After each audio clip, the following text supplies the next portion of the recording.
today we're going to talk about building resilience, a very important topic, especially with the times we're living in.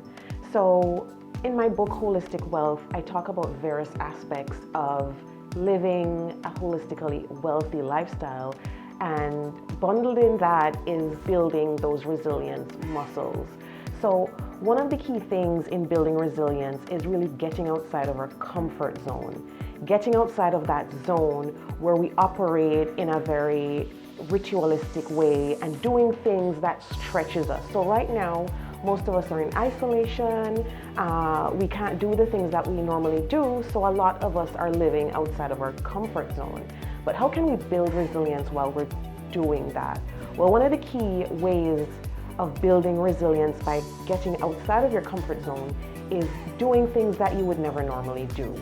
Things that make you feel uncomfortable, things that make you feel awkward, learning a new skill, something that challenges you in a different way. So I'll give you an example. My son had a minor brain injury. He had a concussion. And so he couldn't go to school for a while. He had to be home. He couldn't watch TV. He couldn't be on electronics. He was outside of his comfort zone. So what did he start doing? He started doing origami and building different things through origami. And before you know it, he became almost an expert in origami and build something for his teacher with those skills that he had developed.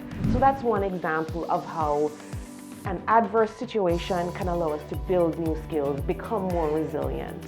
The second thing about building resilience is a term, or two terms I want to talk to you about, made popular by famed economist Albert Hirschman. Albert Hirschman talked about economic resources and he talked about moral resources.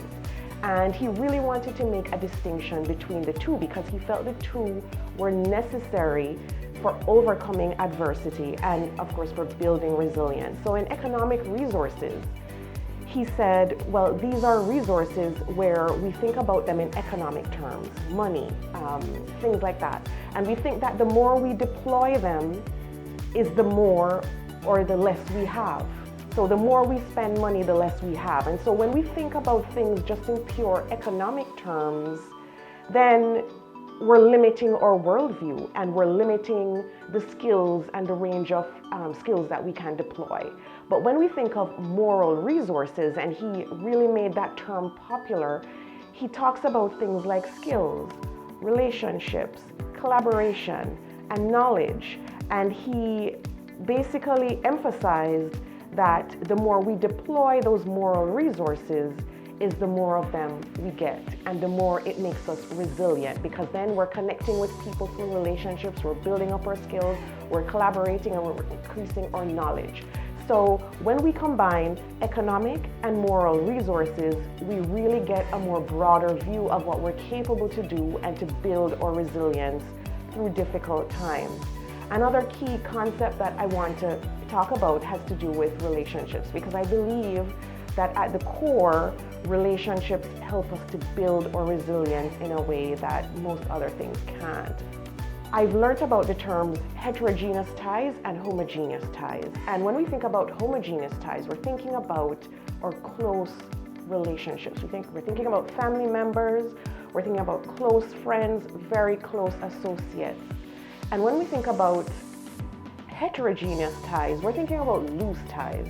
So we're thinking about, acquaintances, somebody we might know through work, somebody we may know at school. They're not really close to us, but they can help us build resilience.